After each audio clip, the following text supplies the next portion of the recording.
अनुपमा के आने वाले एपिसोड में आप देखेंगे कि लेडीज़ के जाने के बाद में शाह हाउस में सारे जेंट्स का बुरा हाल होता है। वो सब के सब अपना फ़ोन चेक करते रहते हैं कि किसी का कोई मैसेज नहीं आया, सब यहाँ से जाते ही हमें भूल गए हैं। दूसरी तरफ बस में चढ़ने के बाद जस्सी राही की जगह बैठ जाती है, तो राही बोलती है कि तू यहाँ पे क्यों बैठ गई। तो जस्सी बोलती है मुझे पीछे उल्टी आ रही थी इसलिए मैं यहाँ पे बैठ गई, तो पीछे चली जाना है, इसमें बुरा मानने वाली क्या बात है। तो राही पीछे जाने की कोशिश करती है लेकिन बस चालू हो जाती है और वो गिरने वाली होती है। तभी देविका बोलती है अरे पीछे जाएगी तो फिर गिर जाएगी, तो एक काम कर, यहीं अनुपमा के पास में सीट खाली है, वहाँ बैठ जाना, क्यों पीछे जाने की ज़िद पकड़ के बैठी है तू। शाह हाउस में सारे जेंट्स का बुरा हाल देखकर पराग जी बोलते हैं ये तो गलत बात है, वहाँ लेडीज़ एंजॉय कर रही है और हम उनके लिए दुखी हो रहे हैं। अगर वो चिल कर सकती हैं तो हम भी तो चिल कर सकते हैं। तभी बापू जी बोलते हैं हाँ लीला का मैसेज आया, मैं तो 2 घंटे तक उसको मैसेज को नहीं देखूंगा।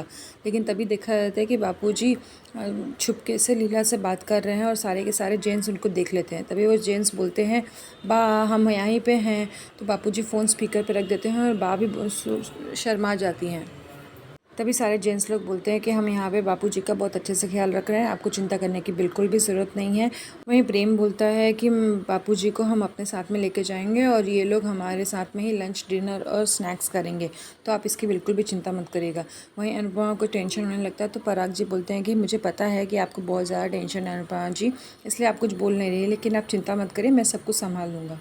बस में अनुपमा सबको खाने का सामान डिस्ट्रीब्यूट करती है। तभी ड्राइवर बोलती है कि अरे सबके सब बैठ जाओ, नहीं तो कोई तो गिर जाएगा, और खाने पीने का सामान बिल्कुल भी फेंकना मत और इतना आवाज़ मत करो। तभी अनुपमा धीरे धीरे सबको स्नैक्स डिस्ट्रीब्यूट करती है।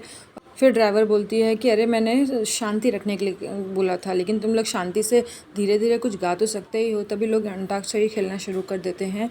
दोनों एक दूसरे में ऑड एंड इवन का टीम बना लेते हैं। दूसरी तरफ कोठारी हाउस में शाह परिवार के जेंट्स जाते हैं, तो सुंदरा जी को बुरा लगता है। पराग बोलते हैं कि मैं इन्हें यहाँ पर लेके आया हूँ और वहाँ पर कोई भी लेडीज़ नहीं है, तो फिर ये यहाँ पर ही रहेंगे और खाएंगे पिएंगे।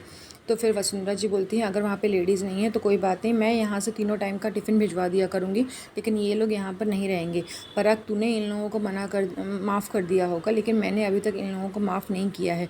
मुझे अभी भी याद है कि मेरा दामाद इन लोगों की वजह से घर छोड़कर चला गया है।